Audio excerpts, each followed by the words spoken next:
क्या आरजेडी में सब कुछ ठीक नहीं चल रहा है? क्या पार्टी के नेता अल्पसंख्यक नेता को तवज्जो नहीं दे रहे हैं? बता दें कि आरजेडी के वरिष्ठ नेता ने एक सभा में ऐसा बयान दिया है जिससे लगता है कि पार्टी में अल्पसंख्यक नेता असहज महसूस कर रहे हैं।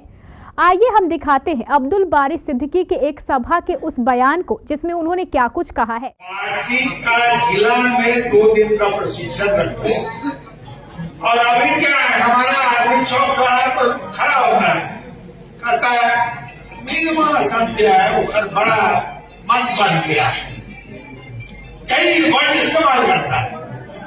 और जो हमारा दोस्त है, हमारा पार्टी का आदमी है, वो टुकुर सुनता है चला।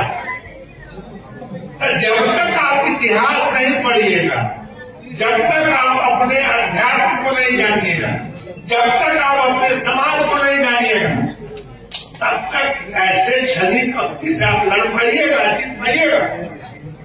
तो इस वजह से वोट हमारा राजकुमार, वोट है हमारा, राज है उनका।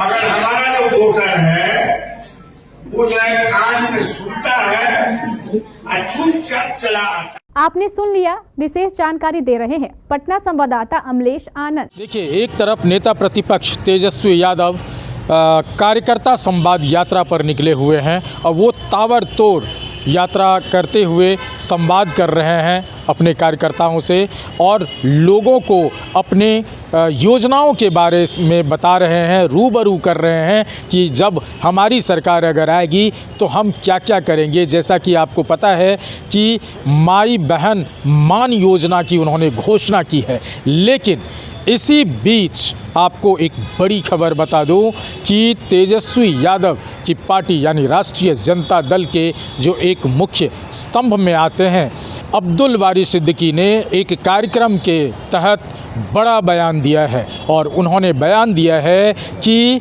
अगर कहीं भी किसी भी सभा में देखा जाए तो हिंदू ये बोलते हैं मुसलमान और अल्पसंख्यक के बारे में कि मियाँवा का बहुत बड़ा मन बढ़ गया है, लेकिन उनका सबसे बड़ा टारगेट ये है कि पार्टी के कोई भी नेता, कोई भी लोग मुंह नहीं खोलते हैं, वो चुप्पी साध के रखे हुए हैं। ये अब्दुल बारी सिद्दीकी का बयान है और इस बयान पर जब हमने रिएक्शन लेने के लिए आज राष्ट्रीय जनता दल के कार्यालय पहुंचा, उनके प्रवक्ता एजाज़ अहमद से बात की तो उन्होंने साफ साफ मना कर दिया ये बात बोलने से। क्या कुछ कह रहे हैं ज़रा सुनिए। साथ ही ये भी सुनिएगा कि नीतीश कुमार की जो महिला संवाद यात्रा थी वो परिवर्तित हुआ, वो पहले तो स्थगित हुआ और उसके बदले प्रगति यात्रा शुरू हुआ। इस पर भी एजाज़ अहमद ने सरकार को भयंकर घेरा है। पहले तो आप सुनिए कि एजाज़ अहमद क्या कुछ कह रहे हैं। देखिए, ऐसा कहीं कोई मामला नहीं है, हमने बयान देखा नहीं है। जब हम बयान देख लेंगे तो उस पर विस्तृत रूप से हम चर्चा करेंगे। नीतीश जी की यात्रा स्थगित हुई और अभी खबर है कि महिला यात्रा की जगह पे प्रगति यात्रा शुरू हो रहा है। देखिए, सबको पता है कि नीतीश कुमार जी की राजनीति की हवा निकल गई है। नीतीश कुमार जी महिला संवाद यात्रा 15 दिसंबर से निकालने वाले थे और तेजस्वी जी ने माई बहन मान योजना के अंतर्गत 2500 रुपया प्रत्येक महिलाओं के खाते में डायरेक्ट ट्रांसफ़र करने का जो ऐलान किया, उसके बाद से नीतीश जी को और एनडीए के लोगों को लगा कि हमारी राजनीति का जो हम चश्मा मुलम्मा चढ़ाना चाहते थे वो मुलम्मा अब चढ़ने वाला नहीं है। जनता के बीच में ये काट की हांडी चढ़ाना चाह रहे थे, जबकि हमने सच्चाई से लोगों को रूबरू करा दिया।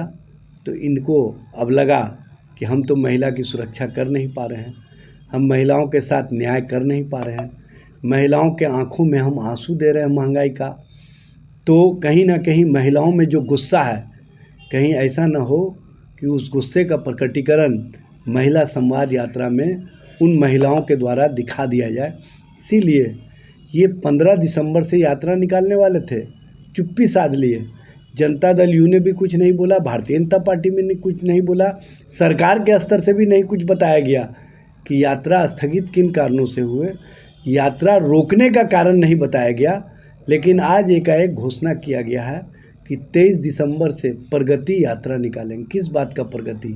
बिहार में महिलाओं पर अत्याचार हो रहे हैं, बिहार में लॉ एंड ऑर्डर समाप्त हो गए हैं, बिहार में अपराधियों का ग्राफ बढ़ गया है, बिहार में पुल पुलिया गिर रहे हैं, बिहार में महंगाई बढ़ रहे हैं, बिहार में जिस तरह से मुजफ्फरपुर शेल्टर होम जैसी घटनाएं हो रही हैं, किस बात की प्रगति की चर्चा करेंगे? अरे हाँ, लालू प्रसाद जी, तेजस्वी जी जो अल्पसंख्यक समाज के हितों में काम किए हैं और जिस तरह से उन्होंने चाहे जितना भी झंझावत आया हो, चाहे जितनी भी मुसीबतें आए हों, चाहे जितने भी कठिनाइयाँ झेलना पड़ा हो, कठिनाई झेल लिए हैं, चाहे जितने भी कुर्बानियाँ देना पड़ा हो, कुर्बानियाँ दे दी हैं, लेकिन कभी भी अल्पसंख्यक के सवाल पर, अल्पसंख्यकों के मान सम्मान के सवाल पर किसी से समझौता नहीं किए।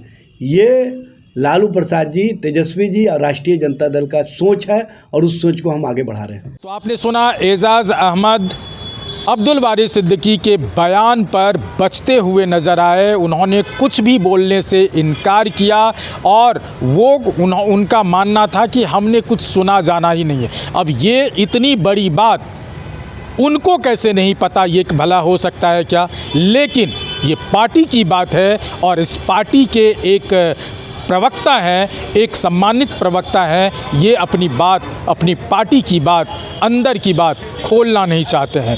अमलेश आनंद, KBC न्यूज़, पटना।